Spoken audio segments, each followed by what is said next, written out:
하나님 말씀 시편 119편 25절에서 32절 말씀입니다. 교독합니다. 25절 말씀 제가 먼저 받들어 봉독드립니다. 내 영혼이 진토에 붙어 싸우니 주의 말씀대로 나를 소성케 하소서. 내가 나의 행위를 고함해 주께서 내게 응답하셨으니 주의 율례를 내게 가르치소서. 나로 주의 법도의 길을 깨닫게 하소서. 그래 하시면 내가 주의 기사를 묵상하리이다. 나의 영혼이 눌림을 인하여 녹사오니 주의 말씀대로 나를 세우소서. 거짓 행위를 내게서 떠나게 하시고 주의 법을 내게 은혜로이 베푸소서. 내가 성실한 길을 택하고 주의 규례를 내 앞에 두었나이다. 내가 주의 증거에 밀접하여 싸우니 여호와여 나로 수치를 당케 마소서. 주께서 내 마음을 넓히시오면 내가 주의 계명의 길로 달려가리이다. 아멘. 주의 계명의 길로 달려간다. 마지막 절 32절에 내가 주의 계명의 길로 달려간다. 달려가는 것은 걸어가는 것보다 아무리 힘이 드는 거고, 달려간다고 할 적에 길이 안 보이면은 까마득하다든지 안 그러면 뭐 꼬불꼬불 하다든지 길이 그 명확하게 안 보이면요 달려 못 갑니다. 걸어가면서 구경하면서 가는 것도 길이니까 가는 건 가는 건데, 걸어가는 것과 달려가는 것은 이건 어떤 그 목표식이라든지 분명한 자기 위치가 내가 지금 달려야 된다 하는 그 어떤 분명한 그 자체가 분명할 때 달린다 할 수 있습니다. 지금 그 역사 자체, 역사 속에 우리가 시간이라는 개념을 같이 엮고 있는데, 다시 말하면 시간이라는 개념 자체가 인간들이 살아가는데 뺄 수 있는 어떤 요소냐? 인간이 존재한다 라고 할 때 다른 거는 빼도 뭐 그건 어떤 그 설명이나 어떤 거 됩니다. 다 가능이 돼요. 왜? 모른다 하면 되니까. 그거 내가 뭐 못 들었다 이러면 돼요. 근데 시간은, 이거는 인간들이 존재한다는 것에, 내가 지금 현재 존재하고 있는 것에 대해서 이것 자체 기본이 시간이에요, 시간. 근데 여기 기본과 같은, 어떻게 보면 기본의 이상이 되어질 수 있다고 할 수 있는 이 시간이라. 기본이 이상이 된다는 것도 말이 가능한 것은, 시간이라는 것은 지금 현재 우리가 시간할 때 이거는요 제한적이에요. 생명체로 내가 존재하는 것, 죽음이라고 하는 그 내용, 그 범위, 생명체로서 존재하는데 언젠가는 죽음이 다가오거든. 그러면 내가 시간이라는 개념은 지금으로 볼 때는 단지 기본이라 하는 것은 생명체로서 내가 존재한 데서 죽음을 만나기 전에 어떤 그 과정, 그것에서 시간이라고 말을 하겠지만은, 시간이 이거 더하다니까. 더 범위가 더 있다니까. 생명체 이전에, 죽음 이후에 내 존재에 대한 것은 설명하려면요 시간 개념 외에는 안 된단 말이야. 시간이라고 하는 이것이 기본에서 더 지날 수 있다라는 요소가 바로 이런 것이 있어요. 근데 다른 현재 존재하면서 내가 지금 존재하는 중에 시간의 개념의 범위를 벗어날 정도의, 시간이라는 범위를 벗어나는 내용에서 어디 이야기할 수 있는 것이요 다른 어떤 것도 없습니다. 인간이란 존재가 바로 시간 속에서, 시간이라고 하는 이 어떤 절대라고는 할 수 없어요. 이거는 뭐 절대가 아니에요. 이 환경이 있도록, 어떻게 보면 내 한 사람의 존재가 그렇게 연결되어지도록 있도록 하신 그분이 절대지, 절대자에 의해서 존재된 내가, 시간이 인간에게 절대적이다, 이거는 안 되죠. 오히려 시간을 통해서 인간을 상대화하는 건 되는데, 또 인간이 시간의 개념을 상대적으로 뭔가는 어떤 범위를 두고, 요거는 요런 시간, 요건 요런 범위를 둘 수 있는, 이거는 절대의 개념하고는 또 접근되지 못하는 요소가 있단 말이에요. 그러나 사람들이 할 수 있는 범위를 이야기할 때 이 시간이라는 것은요, 이 시간의 존재는 거의 절대적인 수준에서 뺄래야 뺄 수 없다. 이걸 가지고 우리는 그 천국, 이것 속에서 이 천국, 이것의 범위를 떠나서 저 천국라고 하는 이 시간이라고 하는 개념이 항상 적용된다. 이 시간이라고 하는 개념 자체 하나를 우리가 설명하는 것도 이렇게 힘이 들어요. 이렇게 힘이 드는데, 지금 우리가 아버지라 하는 이름이라고 하는 이거 보편적으로 쓰는 단어.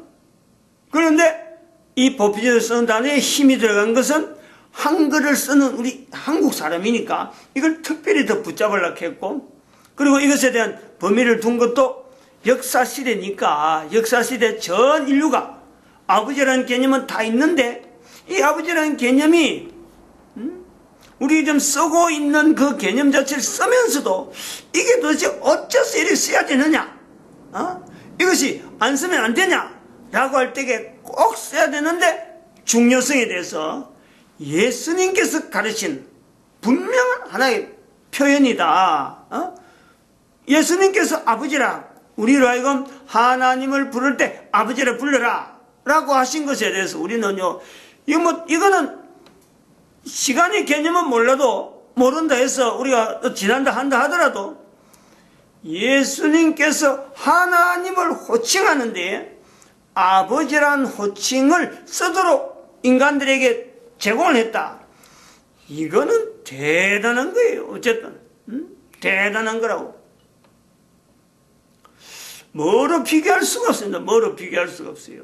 근데 우리가 자세히 보면은, 또 한번 생각해 보면은, 하나님의 말씀에, 하나님의 어떤 위치에서 예수님께서 인간들에게 하나님을, 즉 나의 존재에 대한 내용을, 어떤 근본이 되어지는 그 내용을 우리가 이야기할 때에 하나님이라 하는데, 그 하나님께서 내 존재에 대해서 인식되어지는 것이 내가 인정이 되어지고 인식이 되어지면서 하나님을 아버지라 하는 이 내용을 가르치다라는 것에 우리는 한번 좀 돌이켜 다른 면에 생각해야 될 부분이 있어요.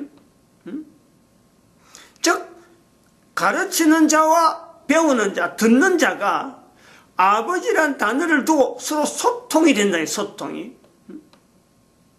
그건 우리가 세월의 시간이라는 개념 속에서 보는 거죠. 역사시대 속에서 이 가능한 거예요. 만약에 역사 이전에 이런 일을 한다. 역사 이전 시대에 즉 노아 홍수 이전에 하더라도 하나님께서 예수님이 오셔서 아버지라고 불러라 했다 라고 한다고 해서 그것이 우리가 인식이 되겠어요? 기록물이라는 기록물 자체에 난 게 있으니까 우리는 여기에 어마어마한 무게를 두고, 야, 하나님께서 우리에게 가르쳤으니까 이 아버지라는 것이 얼마나 중요한지 한번 다시 한번 되새기고, 이걸 내용을 가지고 특별히 대한민국이라는 이 언어가 가진 한글을 통해서 전 세계 언어를 아버지라고, 적어도 아버지라고 하는 이 의미가 어떤 내용에서 되어졌다, 아담에서 되어졌다, 그리고 이것은 노아 홍수 이전에 있었던 아주 중요한 단어인 것이, 이것이 예수님에 의해서 지금 다시 한번 새롭게 되어진다.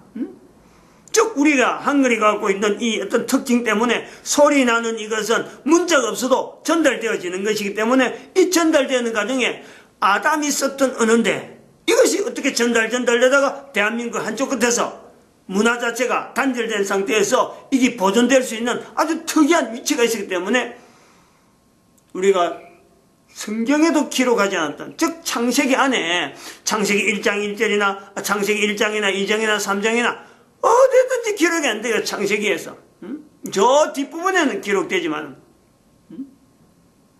그래서 그 아버지를 부르는 이름에 나중에 보면 그 참 어떤 감격적인 그런 표현도, 아브라함에게 아버지, 아버지 아브라함이여 하는 이런 표현들, 이런 걸 할 때 그 어떤 그 아버지라는 이름을 갖다 붙일 때에 그 어떤 감격이 있단 말이에요. 감격이.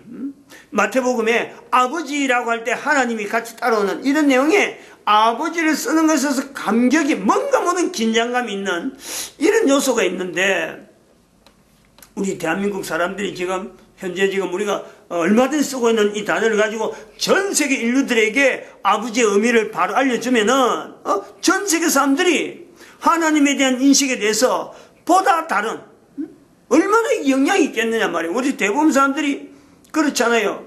대부분 사람들이 그렇단 말이에요.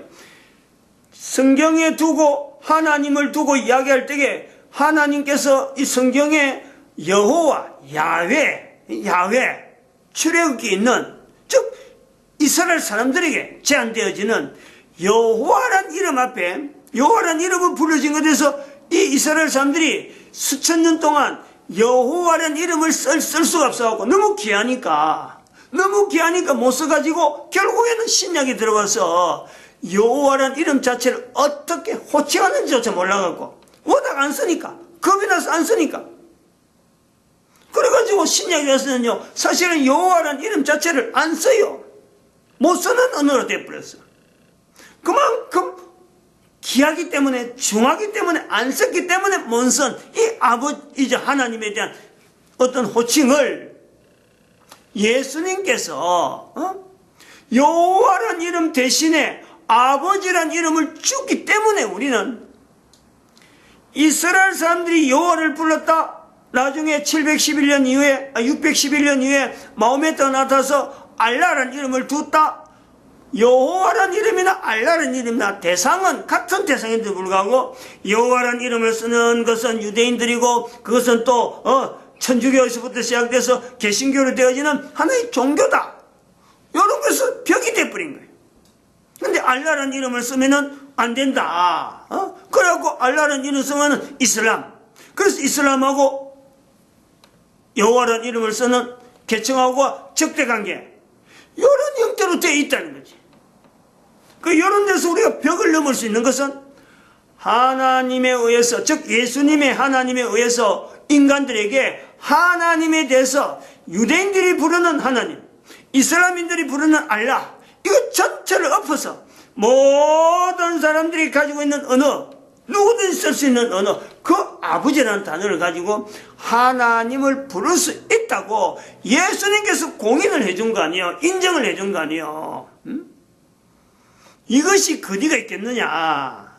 안 그러면은 이스라엘 사람들이 붙잡고 있는 모세에게 들렸던 그 여호와라는 이름을 하고 마호메트에게 주었던 알라 이름하고, 그것 두 개가 우리가 비교를 했을 적에 알라, 여호와, 아버지 이름을 부여하신 분에 대한 우리 위치를 볼 때는요, 누가 더 근위가 있을 거예요.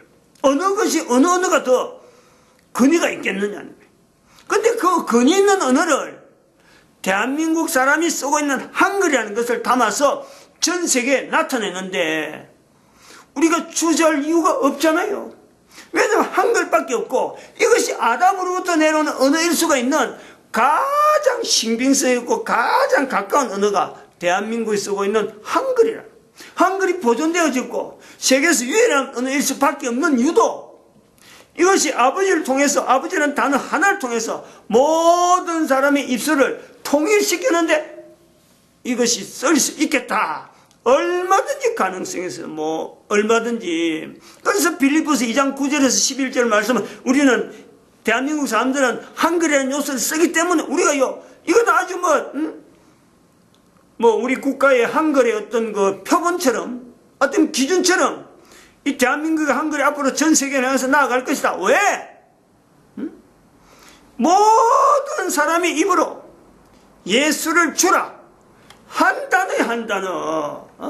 각 나라 말이 흩어지는 게 아니고 모든 사람이 입으로 예수님을 하나로 보내. 하나로. 주. 그 통일된다. 통일. 여기서 이 말라고 저기서 이 말라고 이런 게 아니고 오직 주라는 단어로. 또 그것을 대신해서 하나님에 대해서 부르는 이름으로 예수님을 아버지라 이렇게 부른다 한들요, 잘못된 내용이 아니라 어마어마한 내용이 이거는. 이런 소리, 이런 내용을 대한민국 사람이 듣고도 그야말로 눈이 멀뚱멀뚱 한다든지 저기 무슨 소리인지 그냥 한쪽 귀로 듣고 한쪽 귀로 흘려버린다. 그런 사람은요 한글을 쓰지를 말아야 돼. 아예 그래 해야 돼. 아예. 이게 어마어마한 내용이에요. 이게. 그래서 우리가 생각하는 거예요. 아버지란 이름 자체가 소통이라는 내용이 주고받는 사람 간에 가르치는 사람과 듣는 사람 간에 소통이 되어지는 단어, 아버지라는 게 있단 말이에요. 그러면 그때부터 우리가 이스라엘이나 안 그럼 이스라엘뿐만 아니라 아버지라는 언어는 예수님이 이스라엘에 왔기 때문에 유대인들 팔레스타인에 왔기 때문에 거기는 아버지라고 해서 우리가 뭐 유대인들에게 한 이야기지만은 아니 대한민국에서도 아버지라고 해도 똑같은 내용이에요. 전 세계 어디를 가도 아버지는요 항상 존재하는 거예요. 어느 곳이나 이 내용은 이제 통할 수 있는 단어란 말이에요. 그럼 우리가 다시 한번 생각을 해봐야 되는 것이 아버지라고 하는 우리가 지금 인식하는 건 지금은 그래요. 아버지라고 하면은 단지 가족관계 안에만 본다는 가족관계. 가족관계에 의해서 아버지. 여기서 우리가 극히 제한되게 우리가 사용했던 거예요. 극히 제한적으로 사용한 우리의 언어 속에 아버지라는 단어가 있는데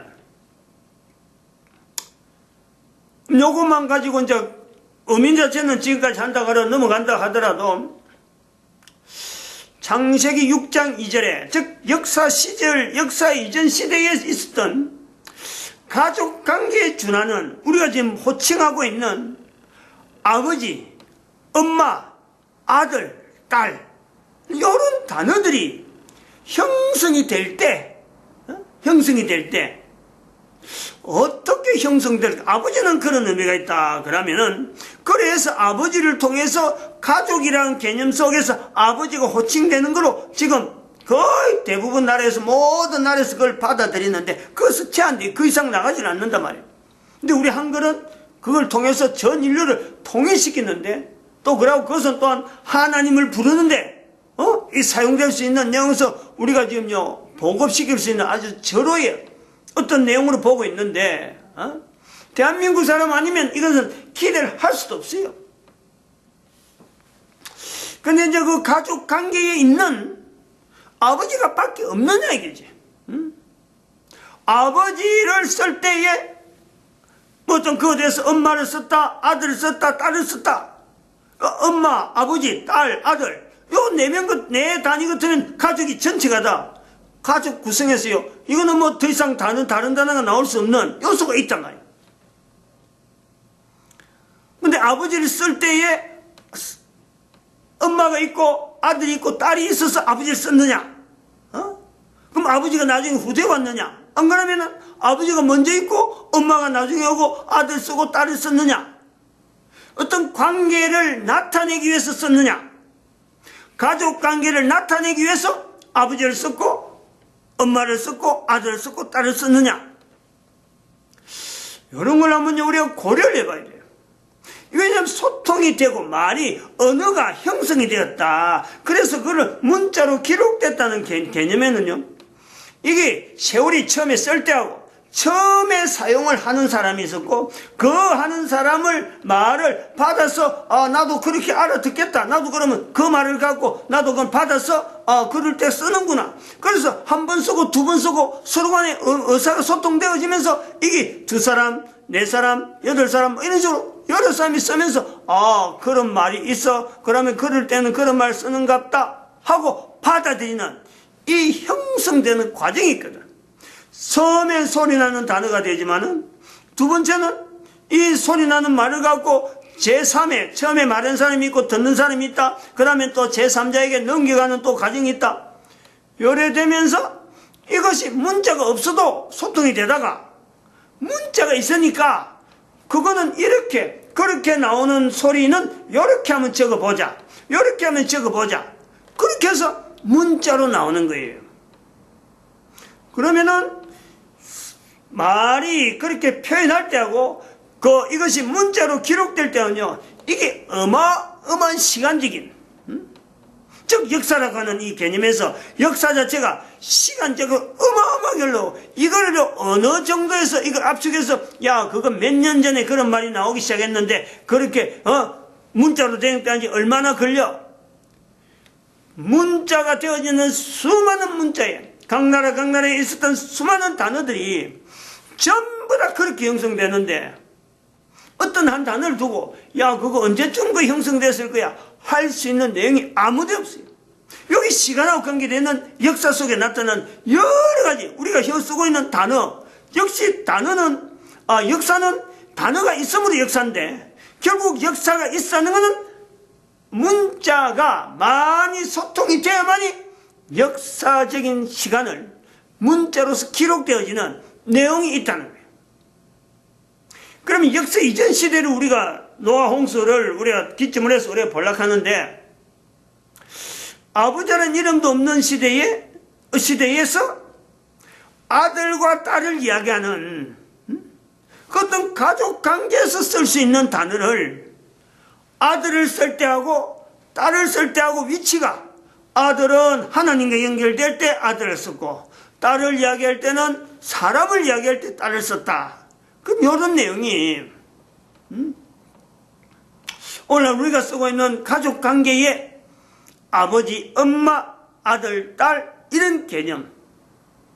이런 개념하고 같을 수는 없다는 거예요.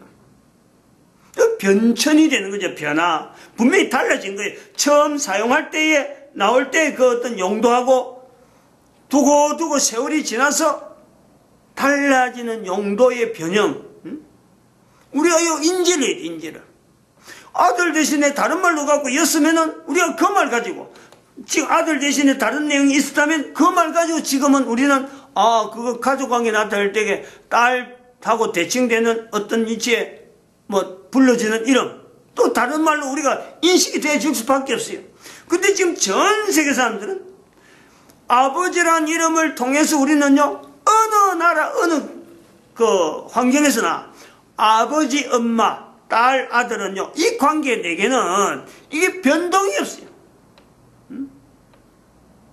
가족이라는 것 때문에 그렇다는 거예요.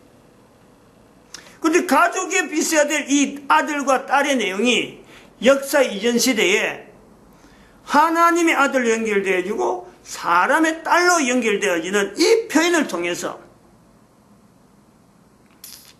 아들이라고 하는 의미가 주어지는 내용에 오늘 우리가 이 내용을 새삼스럽게 받아야 될 이유는 없느냐. 처음 쓰는 그 내용하고 지금 우리가 써야 될 이 내용하고 분명히 달라질 수가 있는데 그럼 이 달라진 내용을 그대로 가서 아무것도 뜻도 없이 그냥 보는 거냐 아니면 처음 뜻을 통해서 지금의 뜻하고 달라졌다면 처음의 뜻이 나타낸 내용이 뭔가 인류사에서 시간이라는 개념을 갖고 그동안 이렇게 넘어왔는데 그럼 여기서부터 이제 다시 앞으로 세월이 갈 텐데 달라진 언어 속에서 앞으로 다가오는 시대에 나타내는 어떤 비전, 어떤 요소는 없느냐는 거죠. 즉 다시 말하면 아버지란 이름도 우리가 몰랐는데 그 아버지라는 이름 속에서 나타나는 내용이 예수님께서 주장하는 그 말씀하신 그 말씀의 근거에 볼 때 이게 어마어마한 뜻이 있다. 엄청난 뜻이 있다. 특히 대한민국 사람들은 이걸 어느 누구보다도 이거는 깊이 간직하고 전 세계 사람들을 향해서 가져야 될 꿈을 누구나 가질 수 있다. 누구나. 근데 보다 개인적으로 좀 풍부하게 내가 쓰고 있는 언어를 가지고 한글을 얹어서 내가 지금 다른 언어를 하나 얹은다면 거기엔 특별히 이 부분은 나는 어떻게 준비해야 되겠다 해서 아버지라는 개념을 자꾸 말해요. 개인적으로 자꾸 어떤 확산시켜서 한글을 보급하는 이 내용은 결국에는 엄청난 일이 되는 거예요. 아버지는 그렇단 말이에요. 그러면은 아버지를 외에 가족관계에서 공통적으로 전 세계 사람들이 가지고 있는 아들과 딸이라고 하는 이 개념은 과거가 분명히 사용할 때하고 지금하고에 있어서 차이가 있을 건데 처음에 가진 어떤 뜻을 내가 모르기 때문에 이 내용의 차이를 통해서 이것이 넘어올 때의 그 과정, 그걸 자체를 내가 바로 모르므로 이 내용이 가지는 아들이 가진 내용과 딸이 가진 의미가 장래에 오는 어떤 사건하고 역사적인 어떤 시간 자체를 딱 단축시켜서 지금 내가 바라본 적 당장에 일어날 것 같은 그것 개념하고 연결시키는 어떤 선지자적이죠. 선지자. 단어 속에 아버지란 말이 그렇게 있기 때문에 그걸 가지고 가족이라는 내용이 있으니까 물론 엄마도 있단 말이야. 아버지, 엄마, 아들, 딸 다 있어요. 엄마는 어떤 개념이 있느냐? 아들은 어떤 개념이야? 딸은 어떤 개념이 있을까? 왜 그게 생겼을까? 우리는 그걸 어떻게 쓰겠어? 각 나라 사람에게 가족에 대한 이야기를 아버지란 말을 할 때 가지고 있던 이 오묘한 엄청난 내용을 이야기를 하면서 나타내면서 그런 각 나라 사람들이 쓰고 있는 가족관계 나타내는 엄마, 아들, 딸 이걸 덧입혀서 여기서 어마어마한 다음 시대 안 그러면 지금 시대를 나타내는 어떤 메시지가 있음을 우리가 함축적으로 가질 수만 있다면요. 그거는 어쩌면 보너스죠, 보너스. 단순하게 보너스가 돈으로 나오는 보너스가 아니고 현재 인류 사회에서 모든 사람이 입으로 주라 할 수 있는 그 요소를 우리가 이야기하는 가운데 엄마가 가지고 있는 계시적인 내용, 아들이 가지고 있는 계시적인 내용, 딸이 가지고 있는 계시적인 내용, 즉 다른 사람들이 알면은 선견자가 되어지는, 선지자가 되어지는 그런 요소가 있다면은 보통이 아닐 거다 이거지. 우리가 생각해보면 왜 이런 말을 하느냐? 창세기 6장에 하나님의 아들, 사람의 딸 할 때 아들하고 딸하고 할 수 있는 말이, 대신할 수 있는 말이 없느냐 이거예요. 없어서 비록 없어서 딸하고 아들이란 말을 쓰겠느냐, 가족관계를 나타내는 말을 쓰겠느냐라는 의문을 해볼 수가 있는 거죠. 왜냐하면 아들은 남자예요. 딸은 필연적으로 여자죠. 남자와 여자의 구분되어지는 이 분명한 요소를 가지고 있단 말이에요. 그런데 남자란 말은 없었냐? 남자는 훨씬 이전에 창세기 1장에 남자, 여자로 만드시고 하나님께서 남자와 여자를 창조하시고 하나님께서 남자와 여자를 창조하는 창조가 나와요, 남자가. 근데 왜 하나님의 남자에게 사람의 여자에게 이렇게 하지 않느냐? 하나님하고 남자는 분명히 하나님과 또 구분되어지는, 남자는 사람 중에서 남자, 여자 중에서 구분된 남자이기 때문에 하나님하고 남자는 전혀 달라요. 다른데 불구하고 왜 하나님의 아들이라고 하고 사람의 딸이라 했겠느냐?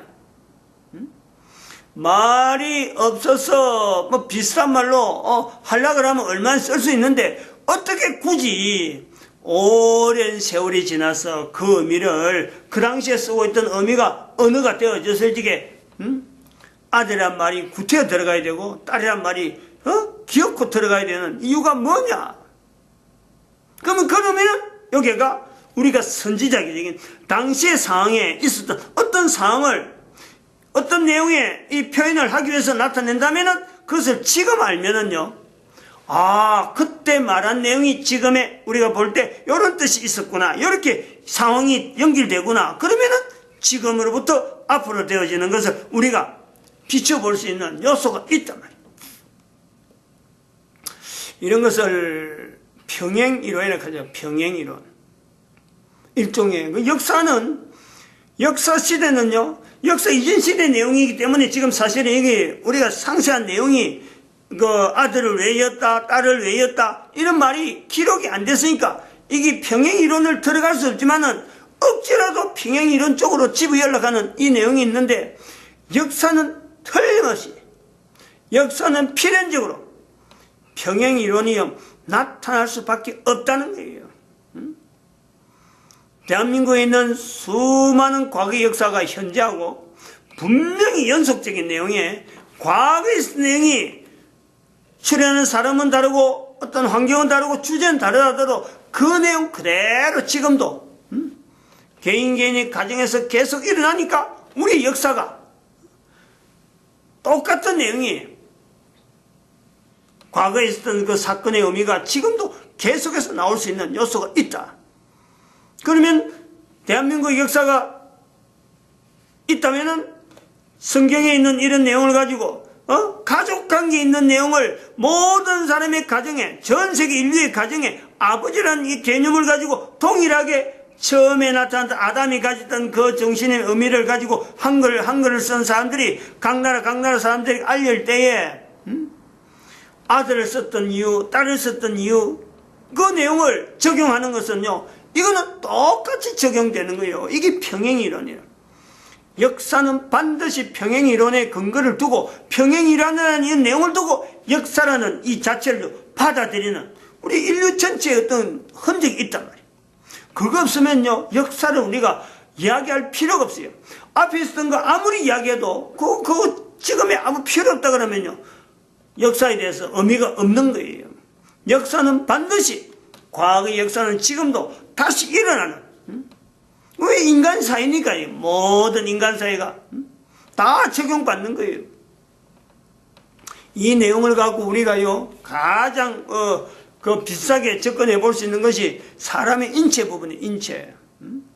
현상에 되어지는 현재 사건에 대해서 우리가 과거의 역사가 지금이라 똑같이 일어날 수 있다라는 것에 이 평행이론이 뭐 어쩔 수 없이 일어난다라는 것에는 우리 인체가 과거나 지금이나 우리 구조가, 사람의 구조가 똑같아요. 생각하고 하는 것이 그 범위가 똑같아요. 하는 행동이 똑같아요. 어떤 일을 만나면 어떻게 반응한다. 과거에 그랬으면 지금도 그래요. 과거에 사람을 죽인다. 사람을 죽이려면 이 보통 비가요 강해야 돼요. 그런 사람이 지금도 사람을 죽이는 거예요. 사람 죽이는 거 두려움을 떤다. 과거에 두려워해서 지금도 두려워하는 거예요. 내가 죽는 것이 두렵다. 과거에도 두려워해요. 지금도 두려워해요. 앞으로도 두려워해요. 그런 사람들이 살아가기 때문에 과거에 살았던 흔적이 지금 여전히 나타난다. 또한 우리 인간의 인체는 구조적으로 똑같은 구조, 사람들이 하는 게 똑같은 구조이기 때문에 몸이 다치고 상처가 났다, 어디 아프다 그러면요, 진단하면은 과거에 그런 일이 있던 사람을 진단했을 때 이렇게 치유됐다. 안 그러면 과거에 있었던 일이 있던 사람을 아무래도 치유 못한다. 그럼 지금도 치유 못해요. 과거에 치유했다. 그럼 지금은 당연히 치료하지.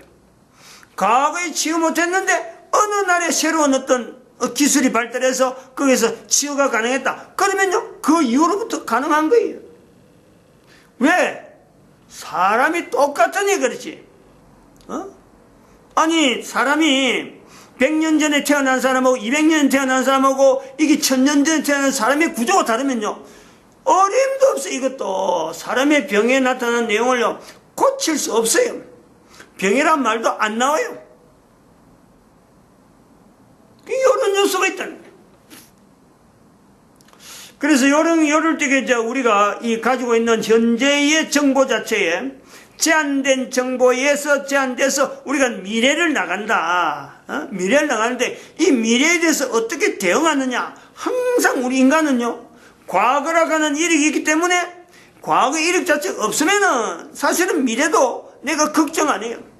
이 과거에 이룬 이력 자체가 또다시 평행이론에서 나타날 어떤 내용이 게재가 되어 있으니까, 개연성이 있으니까 걱정을 하는 거예요. 걱정을. 그건 뭐 당연하죠. 당연히 그래야 되는 거죠. 그러면 여기 아들이란 표현, 딸이란 표현 내용을 가지고 아버지에 대해서 그렇게 참 중요한 내용이 있다면은 이 아들과 딸에 대해서 시대적으로 어떻게 변화된 내용이 있을까? 과거에, 지금 우리가 2012년 기점에서 여기 오기까지 과거에는 어떤 표현이 있을까 하는 이런 표현의 변화를 우리가 한번 찾아보면요, 뭔가는 어떤 그 방향을 잡을 수 있는 요소가 있겠다. 그러면은 아들, 딸을 하고 나면은 엄마는 자연히 부상되게 돼 있어요. 엄마가, 엄마란 단어가 도대체 언제부터 쓰게 됐을까? 모든 사람들이 엄마란 단어에서 알아야 될 내용이 있는데, 지금 우리 대개 사람들이 아이를 낳고 엄마가 되면은 그때부터 반응하는 거예요. 내가 엄마구나. 아니, 그래가 되겠느냐? 그래야 되겠느냐? 엄마 아닌 사람은 엄마에 대해서 전혀 어떤, 아이를 안 길러봤으니까 나는 엄마에 대해서 전혀 몰라야 된다. 무관한 위치에 있다. 그래, 말해도 되나? 하는 여러 가지 우리의 접근법이 있단 말이에요. 마찬가지로 내가 아들이다, 내가 딸이라 그럴 적에 요 딸의 의미, 아들의 의미의 어떤 의미 자체에 대한 어떤 본질적인 의미가 요럴 것인데 하는 것이 잡히면은 안 잡힌 거하고 행동이 분명히 달라질 수 있는, 지금 내가 처신을 어떻게 하지 하는 요소가 있단 말이죠. 단지 남자를 가리고 여자를 가리고 해서 아들이고 딸이 아니란. 그래서 성경을 통해서 우리 오래된 자료로서는 아무래도 성경이 좀 더 확실하고 좀 더 객관성이 있고 모든 사람들이 다 성경을 근거로 할 수 있는 이 어떤 보편성이 있으니까 성경에 있는 자료 이렇게 이야기하면 누구든지 바로 찾아볼 수 있고 또 다른 자료를 또 복합적으로 연결해 볼 수 있는 내용이 되니까 성경에 있는 내용을 한번 접근해 보려고 그러죠. 우선 창세기 6장 2절 자체, 하나님의 아들과 사람의 딸들이, 하나님의 아들들이 사람의 딸들의 아름다움을 보고 자기가 좋아하는 대로 결혼했다, 이런 내용이 있죠. 아들과 딸이 나옵니다. 뭐 비교가 되겠지만은 다른 것도 있겠지만은 예수님이 말씀하신 말씀이 있으니까 그 말씀의 한 시대, 이제 여기 이제 역사 시대로 볼 때는 역사 이전 시대하고 지금 맞물리는 창세기 6장 2절에 그러면은 그 일식이라면 시기일로 아들 딸에 대한 표현에서 그것은 이제 시기 일을 보는, 역사 시대 일을 보는 거죠. 시대를 한번 보는 거, 한 시대. 그러면은 예수님이 썼던 언어가 있는데 그 언어의 바로 앞에 있던 시대라고 보고, 미가스 7장 6절 있죠. 미가스 7장 6절.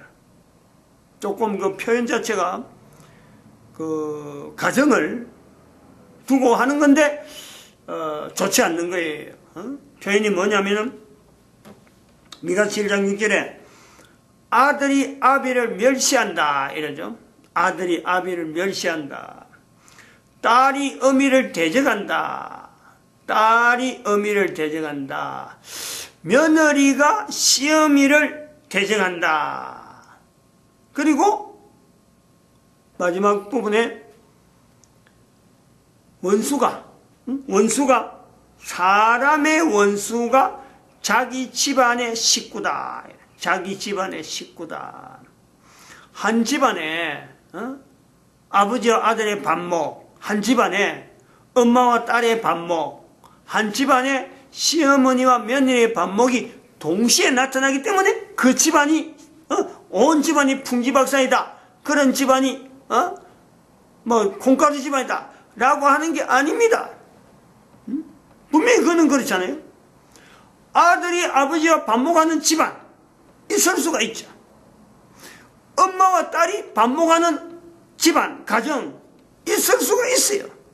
하나라도. 며느리와 시어미가 반목하는 그 가정 얼마든지 있을 수 있습니다. 그 가정의 환경을 우리가 볼 때 요 정도의 가족 상황이면은요, 과거에 우리가 지금까지 쭉 왔을 적에 어느 가정인들 이런 반목이, 이 정도 반목이 없는 데가 오겠느냐, 있는 거죠.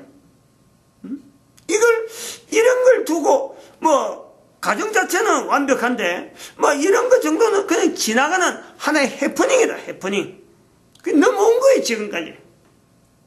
그것이 그냥 넘어온 것이 발랐느냐, 그냥 넘어가도 되는 문제냐, 또 앞으로 그런 문제가 오면은 그냥 넘어갈 문제다 라고 할 수 있는 거냐, 그런 것도 우리가 고려를 해봐야 돼요. 답은 없어요. 왜냐면 지금까지 답 없이 왔으니까 지금 여기 새삼스레 그 답을 내려는 건 아니고, 아들, 딸에 대한 이런 표현을 언급하는데 아버지와 아들을 연결하고 딸과 어미를 연결하고 이런 구조가 있다. 그러면 또 딸하고 연결할 때는 또 시어머니와 며느리를 연결해요. 아들은 빠져버려. 이 내용이 미가서에 빠졌으면은 뭐 유대인들 중에서 선지하니까 뭐 그런 말이 한번 나왔겠니 했는데, 이 말씀을 미가서 7장 6절의 말씀을 예수님께서 그대로 판박이로 그대로 써버리는 거예요. 이제 이럴 때 우리는요, 이걸 긴장을 하는 거죠. 지난번에도 아버지란 말이 그냥 뭐 지나는 말로 있는지 없는지 모르고 그냥 뭐 아담이 했으면은 했지 뭐 그거 뭐 아무렇지 않는데, 예수님께서 하나님 앞에 기도할 때 그 말을 아버지라는 표현을 귀엽고 했는 그 요소 때문에 우리는 긴장하면서 그 말씀에 우리가 집중한 거예요. 근데 미가서 7장 6절에 아들과 딸과 시어머니와 며느리 이야기하는 이 내용이 그대로 마태복음 10장 36절, 사실은 21절에 있어요. 마태복음 10장에 21절에도 있고 36절 37절에 36절 37절은 바로 미가서 7장 6절을 그대로 따라해버려요. 똑같아요. 내가 온 것은 마태복음 10장 36절, 내가 온 것은 예수님이 온 것에 대한 설명을 예수님께서 내가 온 것은 7장 6절에 미가서 7장 6절에 그래서 힘이 있다는 이것이 사람이 아비와 그 아들, 사람이 그 아비와 딸이 어미와 며느리가 시어미와 불화하게 하리라. 내가 온 것은 불화하게 하리라. 사람의 원수가 자기 집안 식구리라. 긴장해야 될 표현입니다. 이런 거는 예수님이 말씀 안 했으면은 또 그러고 인용해도 그냥 뭐 대충 인용하고 예를 들어서 마태복음 10장 21절처럼 요 내용도 그렇게 들어가는데, 장차 형제가 형제를 좀 다르잖아요. 형제가 형제를 아비가 자식을 죽는 데 내어주며 자식들이 부모를 대적하여 죽게 하리라. 미가서 7장 6절하고 비교하면 뭔가 뉘앙스가 다르니까 그거 좀 다른 상황이겠다라는데 36절 37절 그대로 딱 판박이가 돼버리니까 미가서 7장 6절로 넘어오는 창세기 6장 2절에서 미가서 7장 6절로 넘어오면서 마태복음 36장 37절로 넘어버리면 이게 심각한 문제로 바뀌는 거예요. 즉 아들 딸이라고 하는 이 내용은 우리는 아버지 엄마 아들 딸 같은 가족만 생각하는데 이게 가족이 아닐 수가 있다라는 거예요. 한 가족을 두고 불화하는 내용을 이야기하는 대명사로서 딸이 있고, 한 가정에 불화하는 대명사로서 지금은 명사예요. 아들도 명사고 딸도 명사인데 아들이라 부르는 요소에 딸이라 부르는 요소가 다른 의미가 있는 대명사란 말이에요. 대신 대체될 수 있는 명사라. 그런 뜻에서 딸이 나올 수 있고 아들이 나올 수 있다. 그렇지 않으면 이렇게 가정의 평화가 아니고 가정의 어떤 구조로서 지금 이스라엘 전체가 넘어오는데, 그리고 지금 현재 예수님이 계실 때도 전체적으로 가정 구조로 가정을 하고 그것이 하나의 집단 사회가 되고, 지금도 전 세계 인류가 가족이라는 이 구조는요 어마어마하게 탄탄하고 가장 기본되어지고, 가정을 창세기 2장에서도 가정 중심으로 나타나는 이 내용이 끝까지 가야 되는 구조로서 이 가정 단위가 있는데, 그 가정에 있는 요소 개별적으로 엄마 아버지 아들 딸이 서로 간에 으르렁거리는 그 구조를 이야기한다. 이거는 아버지 엄마 아들 딸의 그 표현이 대명사적이다. 대명사 다른 의미가 있다는 거예요. 이거 집중을 해야 돼요. 이거 주목해야 되는 거예요. 왜 이런 표현이 나왔을까? 그럼 이제 그래 되면은 당연히 창세기 6장 2절에 없는 엄마라고 하는 단어가 반드시 따라와야 돼요. 언제부터 엄마를 쓰게 됐는지, 엄마의 의미가 오늘날 우리는 어떤 의미로 있는지, 특히 대한민국 사람은 아버지, 엄마, 아들, 딸이요 전체가 다 한자가 아니라는 한자가 한마디 안 들어갔어요. 거기는 인도 언어에서 넘어왔는지 아니면 참 어디에서 수메르어가 있어요. 우리나라 수메르어가 있는데 그 수메르어를 근거로 두는지, 안 그러면 창세기에 참 노아 홍수 이전에 이 말을 쓴 건지, 그런 게 우리는 항상 긴장해야 돼요. 한자가 아니다. 우리 언어가 거의 대부분의 한자가 많이 섞여 있는데, 한자가 아니다. 어려운 한글말 가지고 사람인, 아들, 자, 딸, 여자, 계집녀, 이래가지고, 어머니, 모, 지아비, 아버지, 부, 지아비, 부, 이런 식으로 구분하는 한글 고유로 쓰는 전통적인 한자 이전에 들어온 언어가 있단 말이에요. 한자 이후에 들어와서는요, 우리가 분명히 우리가 중국 쓰고 있는 언어를 그대로 모방할 텐데, 중국이 언어가 들어오기 전에 우리는 고유하게 갖고 있던 언어, 그걸 갖고 가족의 아버지, 엄마, 딸, 아들을 가지고 지금 현재 형성하고 있다는 거예요. 할아버지, 할머니는 거기다가 하나 더 얹는 거예요. 그거는 기본 구성이 아닌 거예요. 아버지에다 할자, 엄마에다 할자 붙여서 붙이는 거고, 손자들도 마찬가지예요. 그건 나중에 한자 언어가 들어와서 개통을 잡은 거지.